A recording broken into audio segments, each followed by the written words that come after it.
చదువుకుంటే ప్రతిదాని వెనకాల ఉన్నటువంటి సూక్ష్మాలు బాధ్యతగా విశ్లేషణాత్మకంగా విచక్షణాత్మకంగా ఆలోచిస్తారు.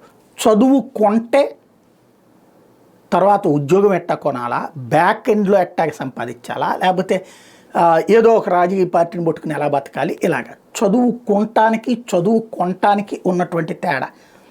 ఇదంతా ఎందుకు చెప్పాల్సి వస్తుందంటే గ్రాడ్యుయేట్ ఎమ్మెల్సీ అంటే విద్యావంతులు. ఇవాళ ఫస్ట్ రెండో స్థానం కాకుండా మూడో స్థానం వచ్చింది 2 తెలుగు రాష్ట్రాల్లో కూడా చెల్లని ఓట్లు.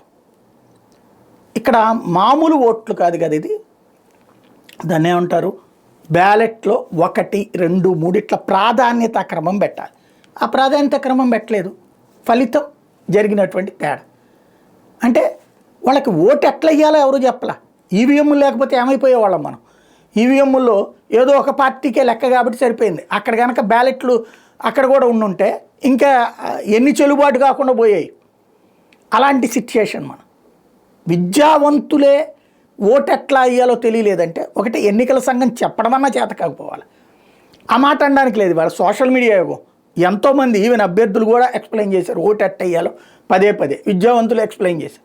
కాకపోతే డెమోక్రసీలో ఈ ఎలక్షన్ని సీరియస్గా తీసుకోకపోవడం, ఓటేసే విధానాన్ని తెలుసుకోకపోవడం అన్నటువంటిది, ఓట్లేసి మరి ఆ చెల్లని ఓట్లు చేసుకున్న గ్రాడ్యుయేట్లది తప్పనాలా, లేదా వాళ్ళకి సంబంధించి అవగాహన రాహిత్యం అలా పెరిగించిన చదువులది తప్పనాలా ఆలోచించుకోవాల్సి ఉంది.